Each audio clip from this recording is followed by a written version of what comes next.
धृष्टद्युम्न पांचाल राज द्रुपद का अग्नितुल्य तेजस्वी पुत्र। ये पृषद अथवा जंतु राजा का नाती एवं द्रुपद राजा का पुत्र था। द्रोणाचार्य का विनाश करने के लिए प्रज्वलित अग्निकुंड से इसका प्रादुर्भाव हुआ था। फिर उसी वेदी में से द्रौपदी प्रकट हुई थी। अतः इन दोनों को अयोनिसंभव एवं इसे द्रौपदी का अग्रज बंधु कहा जाता है। अग्नि के अंश से इसका जन्म हुआ था। इसे यज्ञसेनी अथवा यज्ञसेनसु भी कहते थे। द्रोण से बदला लेने के लिए द्रुपद ने याज एवं उपयाज नामक मुनियों के द्वारा एक यज्ञ करवाया। उस यज्ञ के भविष्य सिद्ध होते ही याज ने द्रुपद की रानी सौत्रामणि को उसका ग्रहण करने के लिए बुलाया। महारानी के आने में जरा देर हुई। फिर याज ने क्रोध से कहा, रानी, इस भविष्य को यज ने तैयार किया है एवं उपयाज ने उसका संस्कार किया है। इस कारण इससे संतान की उत्पत्ति अनिवार्य है। तुम इसे लेने आओ या न आओ। इतना कहकर याज ने उस भविष्य की अग्नि में आहुति दी। फिर उस प्रज्वलित अग्नि से यह एक तेजस्वी वीर पुरुष के रूपों में प्रकट हुआ। इसके अंगों की कांति अग्निज्वाला के समान तेजस्वी थी।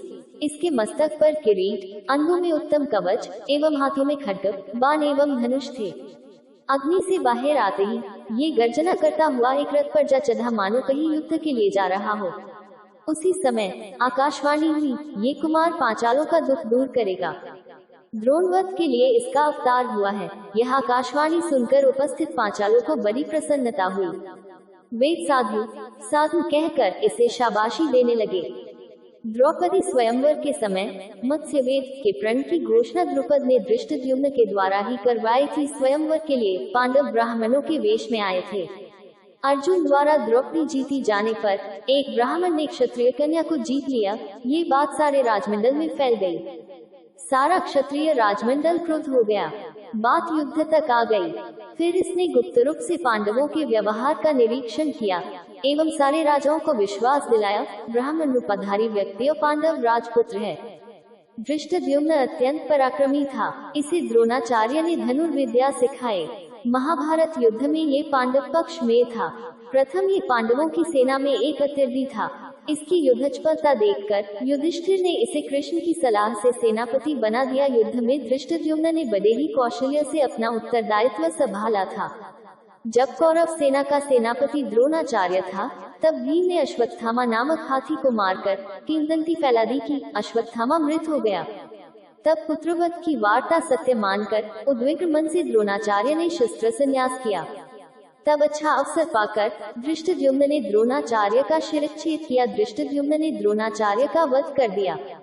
ये देखकर सात्यकी ने धृष्टद्युम्न की बहुत भर्त्सना की। तब दोनों में युद्ध छिड़ने की स्थिति आ गई, परंतु कृष्ण ने युद्ध टाल दिया। युद्ध के 18वें दिन द्रोण पुत्र अश्वत्थामा ने अपने पिता के वध का बदला लेने के लिए कौरव सेना का सेनापत्य स्वीकार किया। उसी रात को द्वेष एवं क्रोध के कारण पागल सा होकर वह पांडवों के शिविर में सर्वसंहार के हेतु घुस गया। सर्वप्रथम अपने पिता के खूनी धृष्टद्युम्न के निवास में वह गया। उस समय जब वह सो रहा था, किसी फेस अश्वत्थामा ने उसको जगाया और अश्वत्थामा ने कहा, मेरे पिता को निःशस्त्र अवस्था में तुमने हत्या की थी, इसलिए तुम्हारी भी ऐसे ही हत्या होगी। अश्वत्थामा ने ये बोलकर धृष्टद्युम्न को पीटना शुरू कर दिया। उसके बाद उसने धृष्टद्युम्न का सिर धड़ से अलग कर दिया। धृष्टद्युम्न के मरने के बाद उसकी बाकी पत्नियां, जिसमें 2 स्त्रियां मौजूद हैं, शाश्वती और शशिरेखा ने